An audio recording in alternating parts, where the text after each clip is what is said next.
आज हम game number 7 start करेंगे। गेम नंबर 7 है हमारा बास्केटबॉल। स्टार्ट करते हैं। बास्केटबॉल में सबसे पहले इसकी हिस्ट्री आती है। बास्केटबॉल को 1891 में इन्वेंट किया गया था। कहाँ पर इन्वेंट किया गया था? स्प्रिंगफील्ड यूएसए के अंदर। इसका इन्वेंशन जेम नाइस स्मिथ ने किया था। ये कनाडा से बिलोंग करते थे, तो इनको कैनेडियन फिजिकल एजुकेशन इंस्ट्रक्टर कहा जाता है। इन्होंने बास्केटबॉल का इन्वेंशन किया था as an indoor sports. Springfield के अंदर सर्दियां बहुत ज्यादा होती थी, तो पूरा स्पोर्ट्स डिपार्टमेंट ये चाहता था कि कोई ऐसा गेम इन्वेंट किया जाए जिसको इंडोर एनवायरनमेंट में भी खेला जा सके। तब जेम्स नाइस स्मिथ ने बास्केटबॉल का इन्वेंशन किया था। और जब इन्होंने बास्केटबॉल को इन्वेंट किया था उस समय 13 रूल्स हुआ करते थे बास्केटबॉल में। तो डिटेल्स बहुत इंपॉर्टेंट है। इसकी हिस्ट्री आप इंपॉर्टेंट मार्क करोगे बास्केटबॉल की। तो कब इन्वेंट हुआ था ये भी इंपॉर्टेंट है। ये कनाडा से बिलोंग करते हैं ये भी इंपॉर्टेंट है। और जब इन्होंने इन्वेंट किया था बास्केटबॉल तब 13 रूल्स हुआ करते थे। अब इसकी इंटरनेशनल गवर्निंग बॉडी पे आते हैं। तो इसकी इंटरनेशनल गवर्निंग बॉडी है FIBA, federation of international D basketball. 1932 में ये फॉर्म हुई थी। कहाँ पर? जिनीवा, स्विट्जरलैंड पे। इसको आप इंपॉर्टेंट मार्क करोगे, फॉर्मेशन की डेट और जगह। नेक्स्ट आता है इसके हेडक्वार्टर्स कहाँ पे। तो मीज स्विट्जरलैंड के अंदर इसके हेडक्वार्टर्स हैं। कहाँ पर? मीज स्विट्जरलैंड के अंदर। नेक्स्ट आता है इसके जो मेंबर्स हैं वो कितने हैं फीबा के। तो फीबा के टोटल मेंबर्स हैं 2012 सॉरी 212 कंट्रीज जो है वो इसकी मेंबर हैं फीबा की। फिर करंट प्रेसिडेंट की अगर हम बात करें तो शेख साउद अली अल थानी जो कतर से बिलोंग करते हैं, ये इसके करंट प्रेसिडेंट है अभी 2024 में। और मोटो क्या है फीबा का? तो मोटो है वी आर बास्केटबॉल। इसमें एक इम्पॉर्टेंट डिटेल ये भी आती है कि जो इंडियन नेशनल बास्केटबॉल टीम थी वो फीबा से कब रिकॉग्नाइज हुई, कब उसका पार्ट बनी। तो 1936 के अंदर एफिलिएशन मिला था इंडियन बास्केटबॉल टीम को फीबा से। तो ये आपके लिए सेकंड इंपॉर्टेंट इंफॉर्मेशन है यहाँ। नेक्स्ट अगर हम बात करते हैं तो नेक्स्ट आता है हमारा ओलंपिक्स की डिटेल्स। तो पहली बार ओलंपिक्स में कब आया था बास्केटबॉल? तो मेंस बास्केटबॉल आया था हमारा 1936 बर्लिन ओलंपिक्स में। और वुमेन्स बास्केटबॉल कब आया था? 1976 मॉन्ट्रियल ओलंपिक्स के अंदर। दोनों डिटेल्स इंपॉर्टेंट है, पहले क्वेश्चन पूछे गए हैं। फिर एक और यहाँ पे इंपॉर्टेंट डिटेल है कि 1992 जो बार्सिलोना ओलंपिक्स हुए थे स्पेन में, वहां पर पहली बार प्रोफेशनल प्लेयर्स को अलाउ किया गया था कि वो पार्टिसिपेट कर सकते हैं बास्केटबॉल में। इससे पहले प्रोफेशनल प्लेयर्स बास्केटबॉल में पार्टिसिपेट नहीं करते थे। मैंने डिफरेंस बताया है पहले प्रोफेशनल और अमेच्योर प्लेयर्स में। प्रोफेशनल प्लेयर्स वो होते हैं जिन जो इस गेम से पैसा कमाते हैं और इनकी आजीविका इससे आती है। और अमेच्योर प्लेयर्स वो होते हैं जो शौकिया रूप से किसी चीज को करते हैं, मतलब उनका मेन सोर्स ऑफ इनकम ये स्पोर्ट्स नहीं है, तो उनको अमेच्योर प्लेयर्स कहा जाता था। और प्रोफेशनल प्लेयर्स वो होते हैं जो इसी से अपना पैसा कमाते हैं खेल से, और इसी से अपना पूरा लाइफस्टाइल चलाते हैं। तो 1992 ओलंपिक्स से अलाउड किया गया था कि प्रोफेशनल प्लेयर्स भी बास्केटबॉल में पार्टिसिपेट कर सकते हैं ओलंपिक्स में। फिर इससे कुछ इंपॉर्टेंट पॉइंट्स इंटरनेशनली देखा जाए तो जो फर्स्ट पैरालंपिक्स हुए थे 1960 में, 1960 रोम में। तो उस टाइम पहली बार बास्केटबॉल को इसमें इंक्लूड किया गया था पैरालंपिक्स में। पहली बार बास्केटबॉल को एशियन गेम्स में इंक्लूड किया गया था 1951 एशियन गेम्स में। पहले ही एशियन गेम्स में इंक्लूड कर लिया गया था जो न्यू दिल्ली में हुए थे। कॉमनवेल्थ गेम्स में कब आया था पहली बार ये? तो कॉमनवेल्थ गेम्स में 2006 में आया था, मेलबर्न ऑस्ट्रेलिया में जब कॉमनवेल्थ गेम्स हुए थे। तो इसमें कुछ बेसिक बेसिक डिटेल्स थी, लेकिन सभी डिटेल्स इंपॉर्टेंट है हमारे लिए। नेक्स्ट आता है बास्केटबॉल वर्ल्ड कप। बास्केटबॉल में और वॉलीबॉल में वर्ल्ड कप की डिटेल्स इंपॉर्टेंट है। सेम हम बैडमिंटन में भी पढ़ेंगे तो वहां भी इंपॉर्टेंट होंगे वर्ल्ड कप। तो बास्केटबॉल वर्ल्ड कप में पहले क्वेश्चन आया हुआ है कि first time men's basketball world cup कब हुआ था? तो 1950 के अंदर हुआ था। कहाँ पर हुआ था? अर्जेंटीना के अंदर हुआ था। फिर आता है वुमेन्स बास्केटबॉल वर्ल्ड कप पहली बार कब हुआ था? तो 1953 चिली में ये हुआ था। दोनों क्वेश्चंस पहले पूछे गए हैं कॉम्पिटिटिव एग्जाम। जो ट्रॉफी अवार्ड करी जाती है men's basketball world cup trophy, तो उसका नाम है नाइस्मिथ ट्रॉफी। ये जेम्स नाइस्मिथ के नाम पर इसको नाम दिया गया है। ये ट्रॉफी आप देख सकते हो, इसकी इमेज है।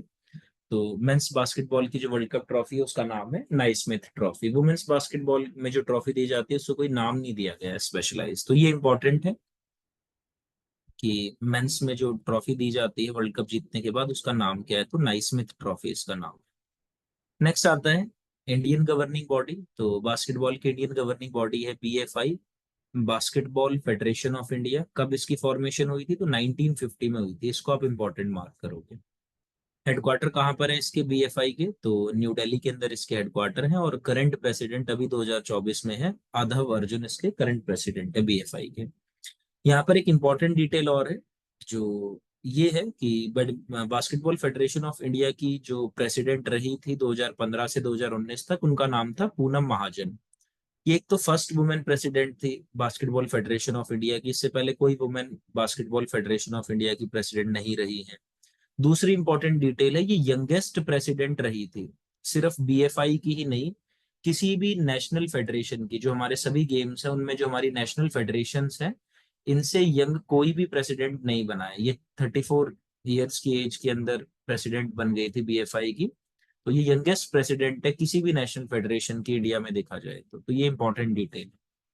नेक्स्ट, नेशनल चैंपियनशिप और नेशनल ट्रॉफीज की बात करें तो फर्स्ट मेंस वुमेन और मेन नेशनल चैंपियनशिप 1934 में हुई थी पहली बार, और बीएफआई के बैनर के तले ये 1951 में हुई थी, क्योंकि बीएफआई 1950 में बना था, तो 1951 में पहली बार नेशनल चैंपियनशिप हुई थी मेंस की और वुमेन्स की। तो अगर हमसे क्वेश्चन पूछा जाए कब हुई है पहली बार नेशनल चैंपियनशिप, तो हम कहते हैं 1934। और अगर स्पेसिफिकली पूछा जाता है कि बास्केटबॉल फेडरेशन ऑफ इंडिया के बैनर के अंडर पहली बार कब हुई थी नेशनल चैंपियनशिप बास्केटबॉल की, तब हम कहते हैं 1951 में। नेक्स्ट, इसकी ट्रॉफीज की बात करते हैं। ट्रॉफीज इंपॉर्टेंट है, इसके क्वेश्चन पहले आए हैं। तो मेंस नेशनल ट्रॉफी को क्या कहा जाता है? तो विलियम टॉड मेमोरियल ट्रॉफी कहा जाता है।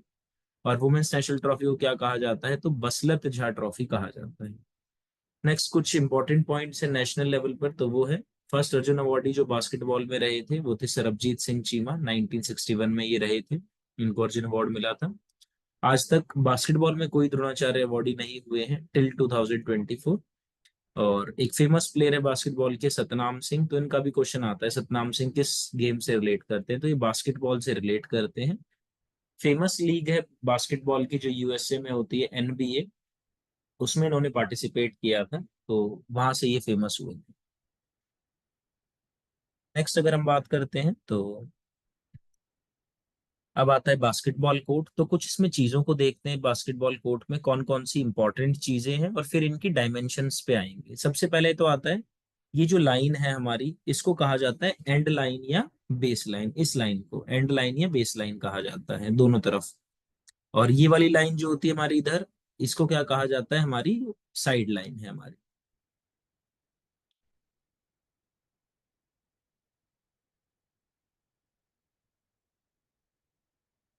तो ये क्या है हमारी? ये है साइड लाइन।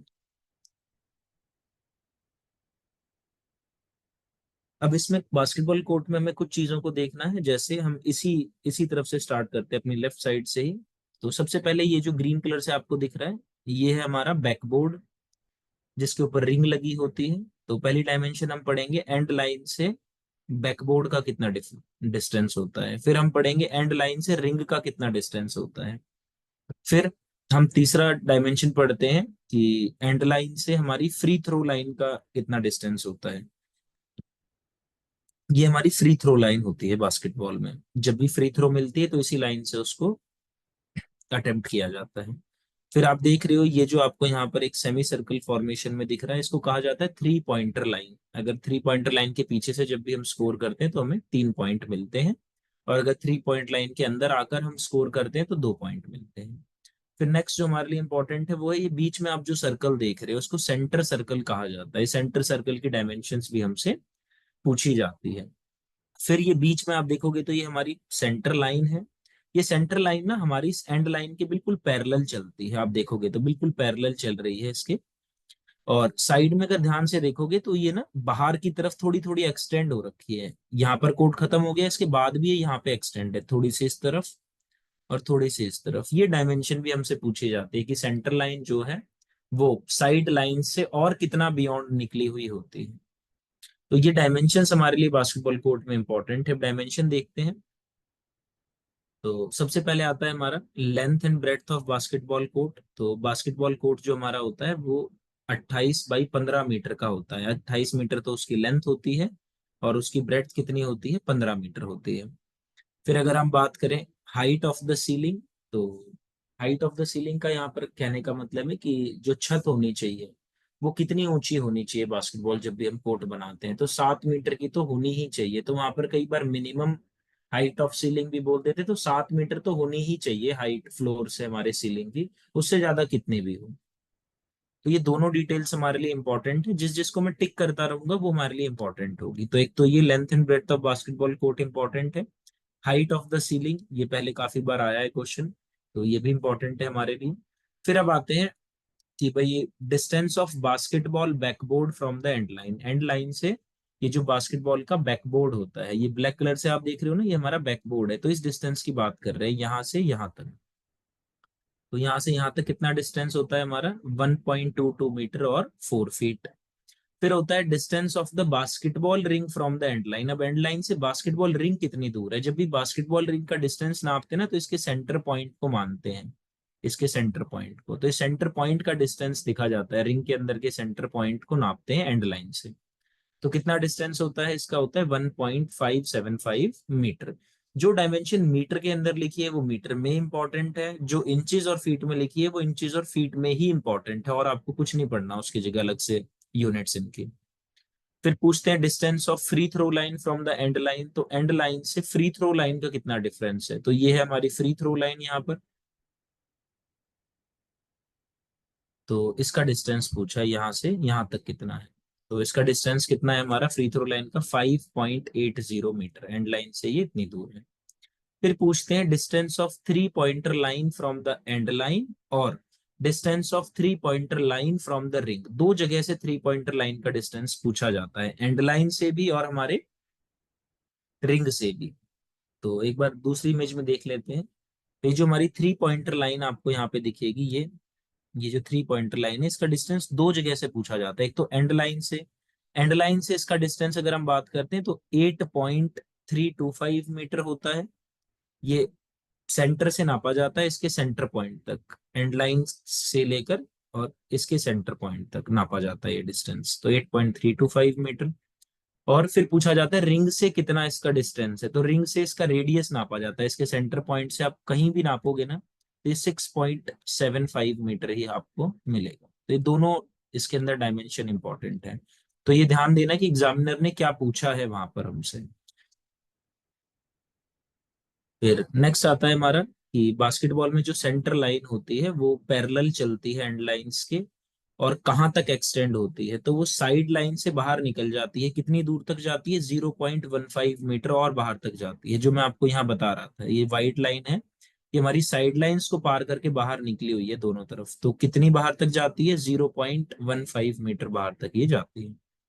नेक्स्ट आता है जो हमारा सेंटर सर्कल हमने देखा था यहाँ पर फिगर के अंदर, ये बीच में हमारा सेंटर सर्कल है। तो इस सेंटर सर्कल का डायमीटर पूछा जाता है और रेडियस पूछा जाता है, डायमीटर और रेडियस। तो इसका डायमीटर होता है 3.60 मीटर, और इसका रेडियस पूछे तो वो उसका हाफ हो जाएगा 1 पॉइंट।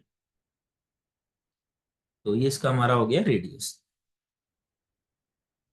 ये 1.80 होगा, ये ना टाइपिंग एरर है, आप इसको ध्यान से देखना। ये 1.80 मीटर होगा, radius of centre circle 1.80 metre, और डायमीटर कितना है 3.60 मीटर। तो इसको 8 पढ़ना, 6 नहीं है, ये 8 है हमारा।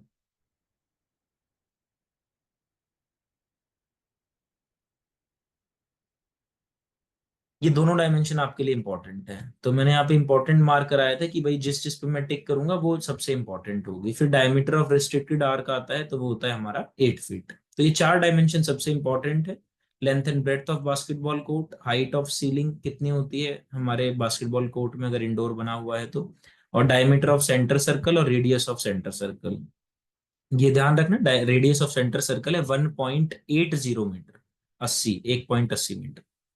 फिर बैकबोर्ड और रिंग की अगर हम बात करें तो अलग से यहाँ पर इमेज है, उसको देखकर समझेंगे। तो साइज ऑफ बैकबोर्ड पूछा जाता है, तो सबसे पहले तो विड्थ की बात है यहाँ से यहाँ तक, और फिर इसमें है हमारी लेंथ।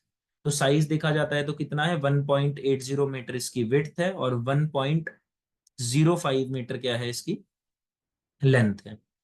और अगर इसको इंचेस में देखेंगे तो 72/42 इंचेस का ये होता है। इसको आप इंपॉर्टेंट मार्क करोगे, size of the backboard in basketball, बहुत बार ये क्वेश्चन आया है। फिर इस बास्केटबॉल का जो ये बैकबोर्ड होता है, इस बैकबोर्ड पे ना एक आपको व्हाइट स्क्वायर बॉक्स दिखेगा यहाँ पर, ये रहा व्हाइट स्क्वायर बॉक्स रिंग के जस्ट ऊपर। तो ये जो व्हाइट स्क्वायर बॉक्स होता है इसकी डायमेंशंस भी हमसे पूछी जाती है। तो वो कितना होता है हमारा, 24 बाई 18 इंच का होता है। इसकी विड्थ होती है 24 इंच, और इसकी जो यहाँ पे लेंथ होती है वो होती है 18 इंच। फिर तीसरी डायमेंशन आती है कि बैकबोर्ड की चौड़ाई कितनी है, थिकनेस, मोटा कितना है। हमने इसकी विड्थ की बात कर ली, इसकी लेंथ की बात कर ली, ये नीचे से देखते हैं तो मोटा कितना है। तो इसकी मोटाई की बात हो रही है यहाँ पर। तो ये कितना मोटा होता है, 3 सेंटीमीटर मोटा होता है ये बोर्ड। ये भी हमारे लिए इंपॉर्टेंट है, डायमेंशन भी पहले आई है। फिर पूछा जाता है बैकबोर्ड की हाइट ग्राउंड से कितनी है, तो 2.90 मीटर होती है। ये भी हमारे लिए इंपॉर्टेंट है, ये भी पहले पूछा है काफी बार।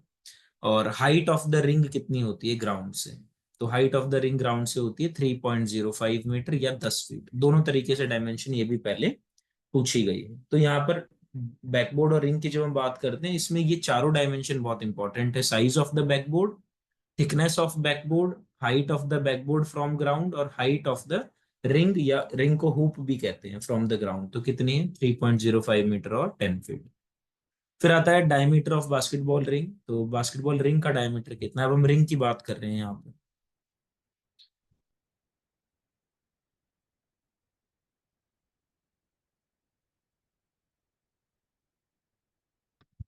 तो जब हम इसकी बात करते हैं रिंग की, तो रिंग के डायमीटर को पूछा जा रहा है यहाँ पर। तो डायमीटर कितना है, मतलब यहाँ से लेके यहाँ तक जब एक लाइन को खींचते हैं, एक एंड से दूसरे एंड तक, डायमीटर होता है कोई भी वो लाइंस किसी भी सर्कल के अंदर जो एक एंड से दूसरे एंड तक जाती है, उसके सेंटर को टच करते हुए, एक एंड से दूसरे एंड तक जाती है उसके सेंटर को टच करते हुए। तो हमसे डायमीटर पूछा गया है, तो डायमीटर कितना है हमारा यहाँ पर बास्केटबॉल रिंग का, 18 इंचेस। यहाँ से यहाँ तक का डिस्टेंस पूछा है।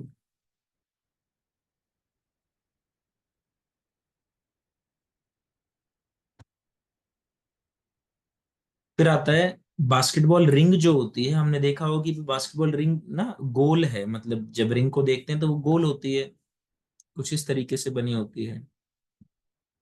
उसकी थिकनेस को भी पूछते हैं, रिंग को, रिंग की ये थिकनेस,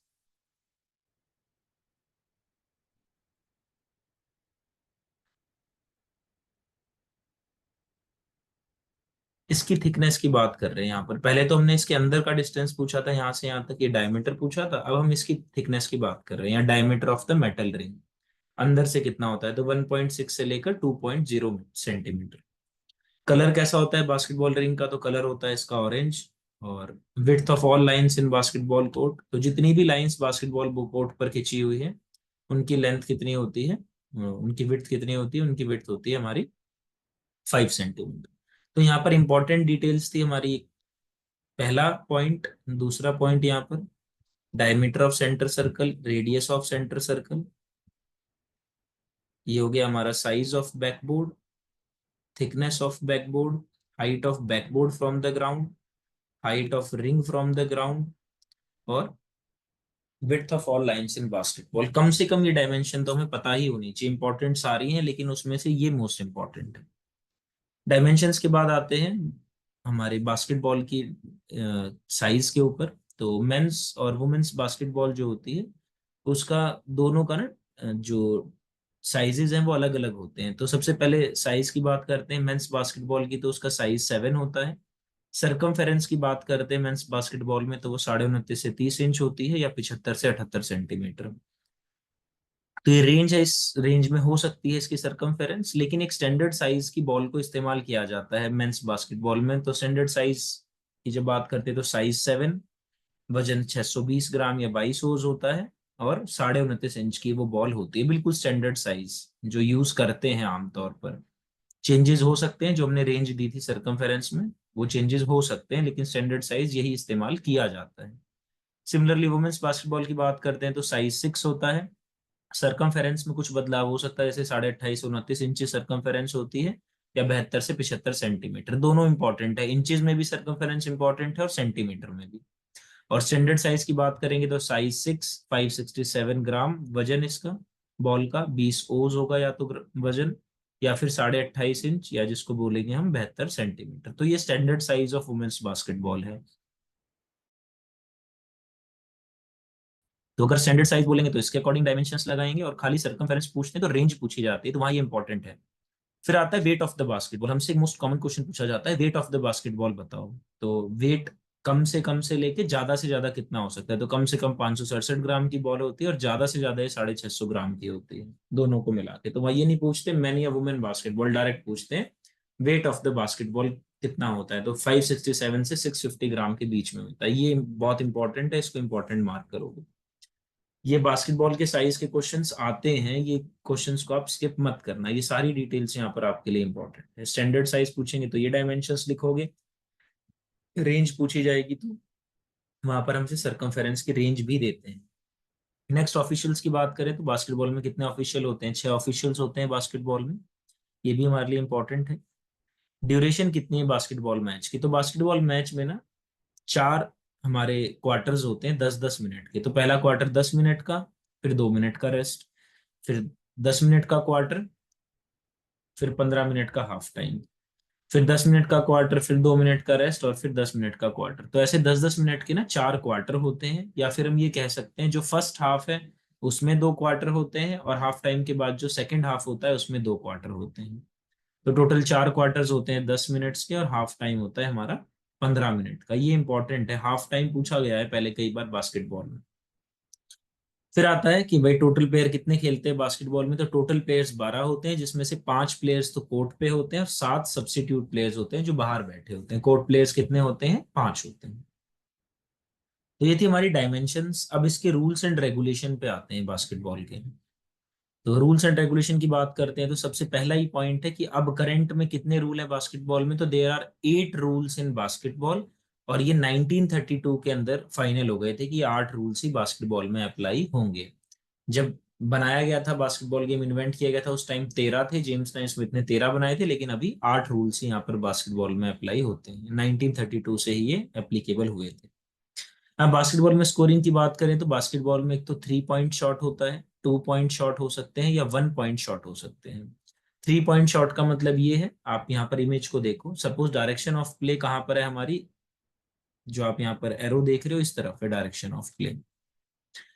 तो ये है हमारी 3 पॉइंटर लाइन। ये क्या है हमारी यहाँ पर 3 पॉइंटर लाइन।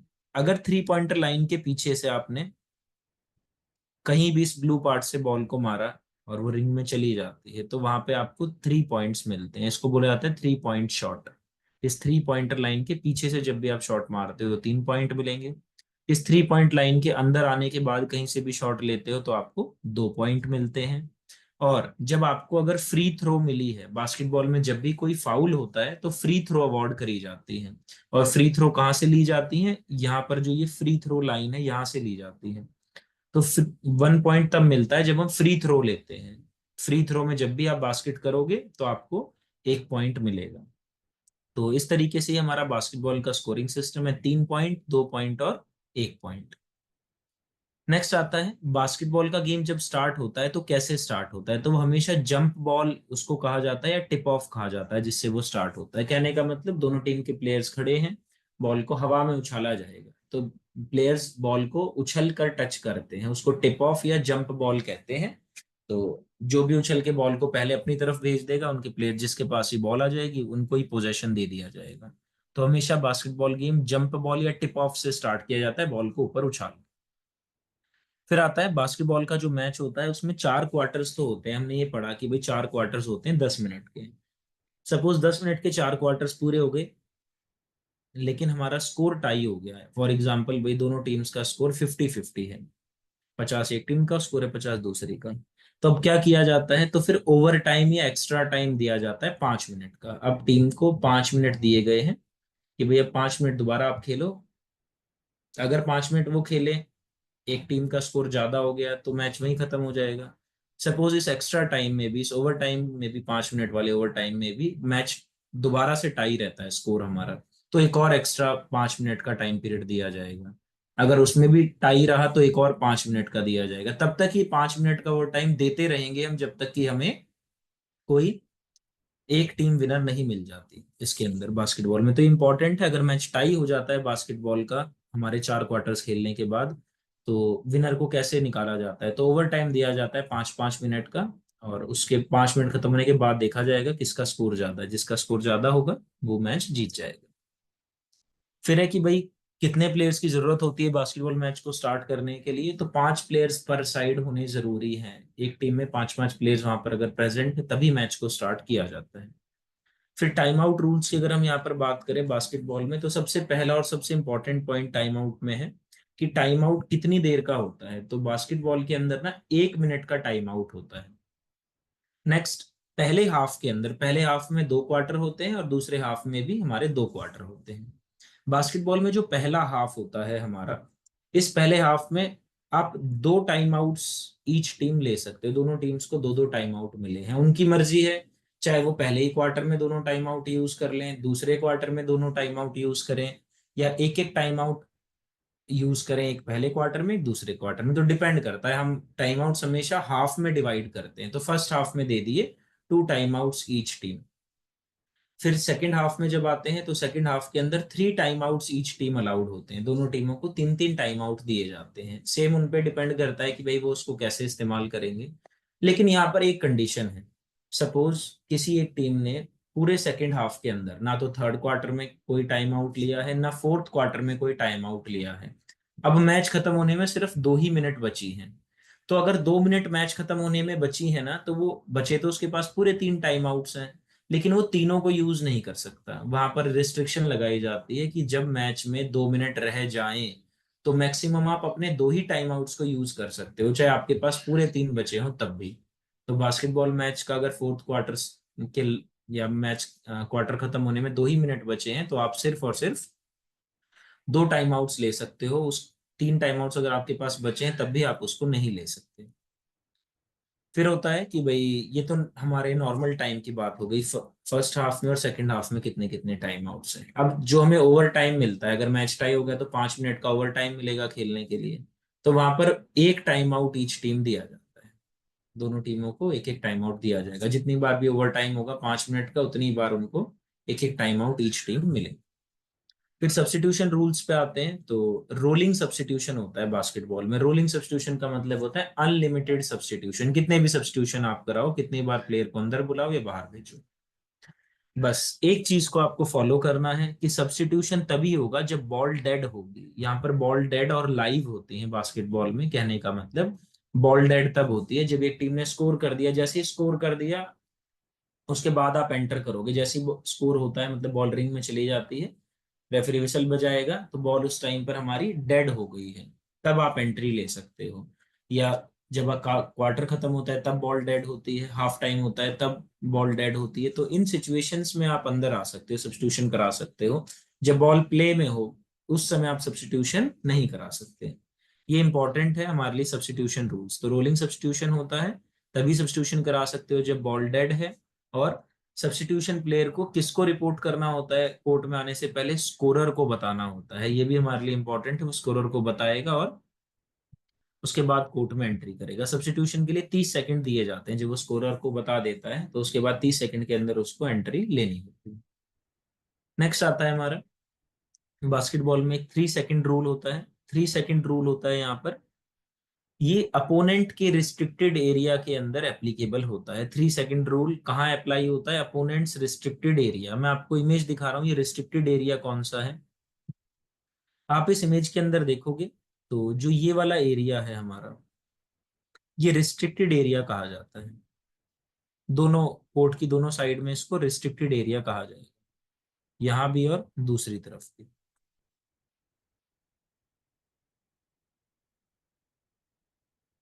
तो 3 सेकंड रूल अपोनेंट के रिस्ट्रिक्टेड एरिया में अप्लाई होता है। सपोज ये वाली टीम है तो ये इधर इस एरिया के अंदर खड़ी नहीं हो सकती 3 सेकंड से ज्यादा उसके प्लेयर्स। क्यों नहीं खड़े हो सकते? वो इसीलिए रूल बनाया गया है। अगर प्लेयर्स को अलाउ कर दिया जाए ना कि वो लगातार इसी एरिया में खड़े रहें, तो फिर सारे के सारे प्लेयर सिर्फ इसी एरिया में खड़े हो जाएंगे आके, और बास्केटबॉल गेम खेल नहीं पाएंगे प्लेयर्स।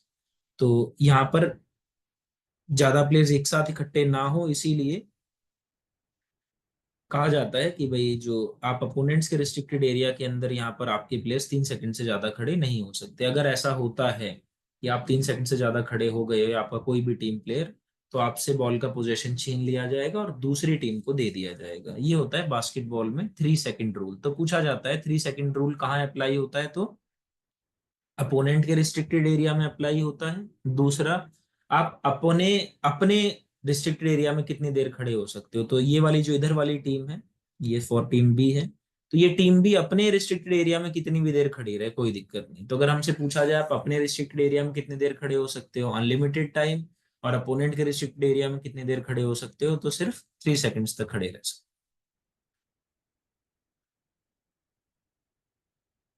हो। नेक्स्ट आता है हमारा इसमें 8 सेकेंड रूल। 8 सेकेंड रूल होता है जब भी आपके पास बॉल का पोजेशन आता है, सपोज भाई दूसरी टीम ने रिंग में बॉल को डाल दिया। बास्केटबॉल की खासियत ये है, जब भी आप स्कोर करते हो उसी टाइम बॉल का पोजेशन दूसरी टीम को दे दिया जाता है।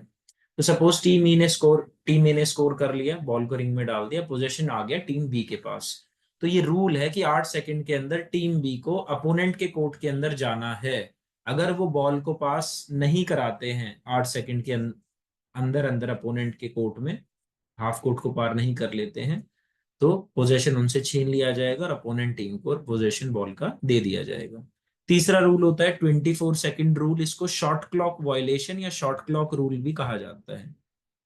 बास्केटबॉल में ये भी रूल है, जब आपके पास पोजेशन आ जाता है बॉल का, आपके पास जैसी आपकी टीम के पास बॉल आई, तो आपके पास सिर्फ 24 सेकंड का समय होता है। आपको इस 24 सेकंड के समय में बॉल को रिंग पे एक बार अटेम्प्ट करना होता है, शूट लेना होता है। ऐसा क्यों किया जाता है, ताकि टाइम वेस्ट ना करें प्लेयर्स एक दूसरे को बॉल पास करके। तो आपके पास 24 सेकंड होते हैं, आपको 24 सेकंड के अंदर एक अटेम्प्ट लेना होता है एटलीस्ट, कि बॉल आपकी रिंग पे टच करे। अगर आपने अटेम्प्ट लिया 24 सेकंड के अंदर, फॉर एग्जाम्पल बॉल रिंग को टच नहीं कर पाई और 24 सेकंड पूरे हो गए, तो आपसे बॉल का पोजीशन छीन के दूसरी टीम को दे दिया जाएगा। ये होता है 24 सेकंड रूल या शॉट क्लॉक वायलेशन। फिर होता है game lost by default end game lost by forfeit. Lost by default का मतलब है एक टीम ऑटोमेटिकली मैच को हार जाती है जब उसके पास ऑन कोर्ट प्लेयर्स 2 से कम रह जाएं, तो मैच दूसरी टीम को दे दिया जाता है। इसको कहा जाता है गेम लॉस्ट बाय डिफॉल्ट। एक होता है गेम लॉस्ट बाय फॉरफिट, बिना खेले ही मैच हार जाना। भाई अगर मैच की विसल बजा दी रेफरी ने कि भाई मैच स्टार्ट हो गया है और 15 मिनट तक हमारे प्लेयर्स आ ही नहीं रहे खेलने के लिए, 5 प्लेयर्स हमने पढ़ा था पिछली स्लाइड में कि चाहिए होते मैच स्टार्ट करने के लिए, तो अगर फील्ड पे 5 प्लेयर्स रेडी नहीं है खेलने के लिए और 15 मिनट हो चुके हैं, गेम की विसल बजाए हुए कि भाई स्टार्ट हो चुका है गेम, तो गेम को बिना खेले ही दूसरी टीम को विजेता घोषित कर दिया जाता है। इसको कहा जाता है game lost by forfeit. Next आता है बास्केटबॉल में जब भी फील्ड गोल किया जाता है तो कितने पॉइंट अवॉर्ड किए जाते हैं, 2 पॉइंट। फील्ड गोल का मतलब है आप जो आपकी 3 पॉइंटर लाइन है उसको क्रॉस कर रहे हो और उसके बाद गोल को स्कोर कर रहे हो, उसको कहा जाता है आपका फील्ड गोल इन बास्केटबॉल। जब आपने 3 पॉइंटर लाइन को क्रॉस करके उसके अंदर घुसे अपोनेंट के कोर्ट में और तब स्कोर किया है, तो वहां पर कितने पॉइंट अवॉर्ड किए जाते हैं, हमने पढ़ा था कि 2 पॉइंट अवॉर्ड होते हैं जब आप 3 पॉइंटर लाइन को क्रॉस करके वहां से शूट करते हो बॉल को। तो पूछा जाता है फील्ड गोल में कितने पॉइंट अवॉर्ड किए जाते हैं, तो 2 पॉइंट अवॉर्ड किए जाते हैं। ये डिटेल्स इंपॉर्टेंट है, इनको सिर्फ रीड आउट मत करना, आपको ये पता होनी चाहिए। फिर आता है कि भाई बास्केटबॉल के अंदर अगर एक प्लेयर 5 पर्सनल फाउल कर देता है तो प्लेयर को सब्स्टिट्यूट कर दिया जाता है विद इन द 30 सेकेंड्स, और फिर वो बाकी मैच में नहीं खेलेगा। हम आगे चलकर पढ़ेंगे पर्सनल फाउल्स क्या होते हैं। तो जब भी प्लेयर 5 पर्सनल फाउल कर दे, उसके फाउल काउंट होते हैं खुद के इंडिविजुअल प्लेयर के, तो अगर वो 5 पर्सन फाउल कर देता है तो प्लेयर को बाहर जाना होता है और कोच को उसको 30 सेकंड में सब्स्टिट्यूट कराना होता है, और जब वो सब्स्टिट्यूट होकर बाहर चला जाएगा तो वो उसके बाद पूरा मैच नहीं खेलेगा। फिर आता है जैसे हमने पिछली साइड में पढ़ा था कि भाई जब भी मैच टाई होता है तो एक्स्ट्रा टाइम या ओवर टाइम दिया जाता है 5 मिनट का, ताकि उस टाई को तोड़ सके, जो स्कोर बराबर हुआ है उसको तोड़ सके। तो पूछा जाता है कि भाई जो हम एक्स्ट्रा टाइम देते हैं या ओवर टाइम देते हैं 5 मिनट का, उसमें कितना गैप होता है। तो जैसे ही चौथा क्वार्टर खत्म हुआ, अगर मैच टाई है तो 2 मिनट का ही ये इंटरवल ब्रेक मिलता है। 2 मिनट का रेस्ट मिलेगा प्लेयर्स को, उसके बाद वो दोबारा से ग्राउंड पे आ जाएंगे और 5 मिनट के ओवर टाइम में अपना मैच खेलेंगे। अब 5 मिनट के ओवर टाइम में दोबारा स्कोर टाई हो गया तो फिर उनको 2 मिनट का रेस्ट मिलेगा, मतलब इंटरवल टाइम मिलेगा, और फिर 5 मिनट का वो अपना एक्स्ट्रा टाइम का मैच या ओवर टाइम खेलने के लिए आएंगे। तो पूछा जाता है इंटरवल टाइम कितना दिया जाता है बिफोर ईच एक्स्ट्रा टाइम, तो 2 मिनट का दिया जाता है। फिर नेक्स्ट, बास्केटबॉल को आप किक नहीं कर सकते, इलीगल है बास्केटबॉल में, आप उसको किक नहीं कर सकते। नेक्स्ट आता है बास्केटबॉल के अंदर ड्रिबलिंग करना बहुत इंपॉर्टेंट है। अगर आप बॉल को ड्रिबल नहीं कर रहे हो, आपने बॉल को ड्रिबल करना रोक दिया है, तो आपको 3 सेकंड के अंदर अंदर बॉल या तो दूसरे प्लेयर को पास करनी पड़ेगी, या बॉल को अटेम्प्ट करना पड़ेगा स्कोर करने के लिए। अगर आप ऐसा नहीं करते हो तो आपसे पोजीशन छीन के दूसरी टीम को पोजीशन बॉल का दे दिया जाए। तो प्लेयर को लगातार ड्रिबलिंग करते रहना है, अगर रुक जाएगा तो बॉल का पोजीशन उससे छीन लेंगे, अगर वो रुकने के बाद ना तो बॉल पास कर रहा है 3 सेकंड तक, या बॉल को उसने अटेम्प्ट ही नहीं किया स्कोर करने के लिए। नेक्स्ट 3 टर्म्स यूज करी जाती हैं बास्केटबॉल में हमारी, रीबाउंडिंग, फ्री थ्रो और पाइवोटिंग। रीबाउंडिंग होती है जब भी सपोज एक टीम का प्लेयर बॉल को रिंग के ऊपर गोल पोस्ट में डालना चाहता है, रिंग के अंदर डालना चाहता है, तो उसने अटेम्प्ट लिया, लेकिन वो बॉल रिंग के अंदर गई नहीं, वो रिंग से टकरा के बाहर आई। जैसी वो रिंग से टकरा के बाहर आई तो बास्केटबॉल में अलाउड होता है कि आप ना, जैसी वो रिंग से टकरा के नीचे आ रही है, आप उस बॉल को हवा में पकड़ सकते हो और दोबारा रिंग में डाल सकते हो बिना नीचे टप्पा खाए। अगर आपने उसको हवा में ही पकड़ लिया और रिंग के अंदर डाल दिया, उसको रीबाउंडिंग कहा जाता है। तो कहा जाता है कि आपकी जितनी अच्छी पोजीशनिंग होगी ना टीम प्लेयर्स की, रिबाउंडिंग उतनी सक्सेसफुल होती है, क्योंकि जरूरी नहीं है कि भाई अगर प्लेयर ने अटेम्प्ट किया है तो बॉल रिंग में जाएगी ही। तो हम देखते हैं जब बास्केटबॉल प्लेयर्स मैच खेलते हैं तो उनकी टीम के प्लेयर्स रिंग के आसपास ही होते हैं। प्लेयर ने बॉल रिंग पे अटेम्प्ट करा, उसके अंदर नहीं गई, तो उसके टीम प्लेयर्स बॉल को हवा में पकड़ेंगे और दोबारा बॉल को रिंग के अंदर डालने की कोशिश करेंगे, उसको रिबाउंडिंग कहा जाता है। इसमें इंपॉर्टेंट पॉइंट आता है कि रिबाउंडिंग को सक्सेसफुल की इसकी क्या है, तो पोजीशनिंग ऑफ प्लेयर्स इसकी सक्सेसफुल की है। अगर आपके प्लेयर्स की पोजीशनिंग बहुत अच्छी है तो रिबाउंडिंग सक्सेसफुल होगी। फिर आता है फ्री थ्रो। तो जब भी कोई फाउल कमिट करा जाता है, फ्री थ्रो का मतलब होता है, जो मैंने आपको दिखाया था फ्री थ्रो लाइन है हमारी, कोई भी जब फाउल होता है तो फ्री थ्रो अवॉर्ड करी जाती है प्लेयर को। फ्री थ्रो का मतलब है कोई उसको डिस्टर्ब नहीं कर सकता, रेफरी विसल बजाएगा और उसको बॉल को रिंग के अंदर डालना होगा। तो कितनी फ्री थ्रो दी जाती हैं? अगर फाउल 3 पॉइंटर आर्क के अंदर हो गया है तो 2 फ्री थ्रो दी जाएगी, और अगर फाउल कमिट किया गया है डिफेंसिव टीम के द्वारा 3 पॉइंट आर्क के बाहर, तो 3 फ्री थ्रो अवॉर्ड करी जाएंगे। तो ये याद रखना, अगर 3 पॉइंटर आर्क के अंदर कोई फाउल कमिट हो रहा है तो 2 ही फ्री थ्रो, क्योंकि हमें पता है 3 पॉइंटर आर्क के अंदर 2 ही पॉइंट अवॉर्ड करे जाते हैं और 2 ही फ्री थ्रो मिलती है। और 3 पॉइंटर आर्क के बाहर कोई फाउल होता है तो वहां पर 3 फ्री थ्रोज दी जाती हैं, या 3 पॉइंटर आर्क के बाहर से कोई शॉट लिया जाता है तो वहां से 3 पॉइंट मिलते हैं।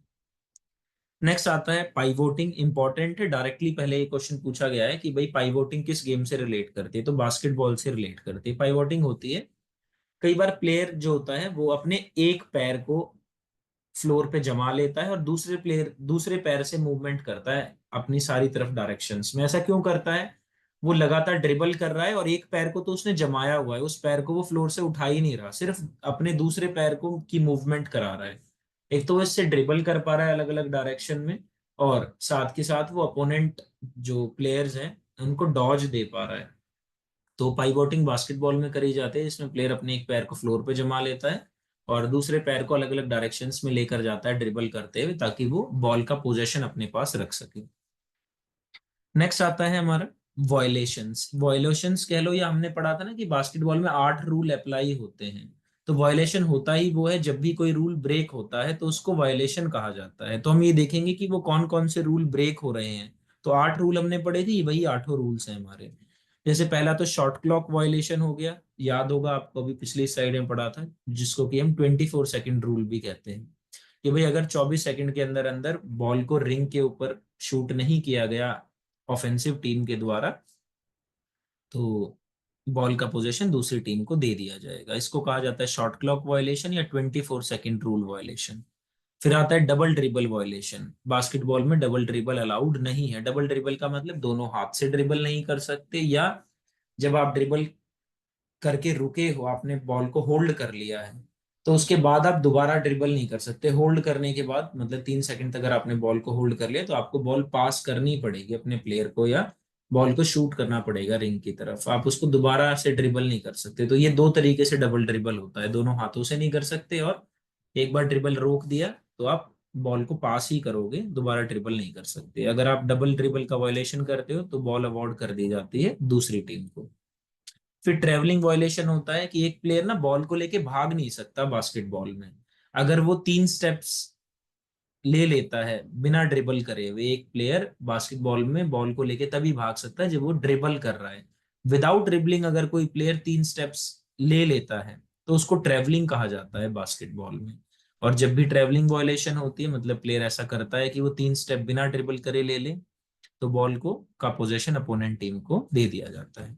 चौथा होता है 3 इन अ की वायलेशन या 3 सेकेंड्स वायलेशन, याद होगा 3 सेकेंड रूल, जो कि अपोनेंट के रिस्ट्रिक्टेड एरिया में लगाया जाता है। तो अगर कभी भी कोई ऑफेंसिव प्लेयर अपोनेंट के रिस्ट्रिक्टेड एरिया में 3 सेकंड से ज्यादा खड़ा हो जाता है लगातार, तो बॉल का पोजीशन दूसरी टीम को दे दिया जाता है।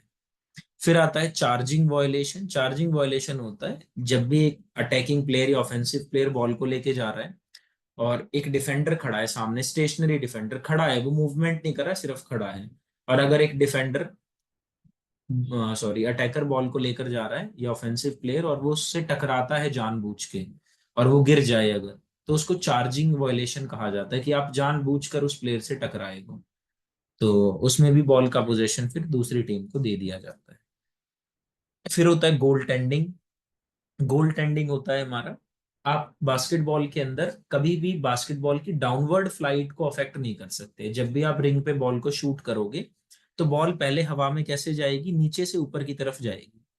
फिर बॉल, सपोज यहाँ पर हमारी रिंग है, तो बॉल रिंग में आने के लिए अब नीचे की तरफ जा रही है।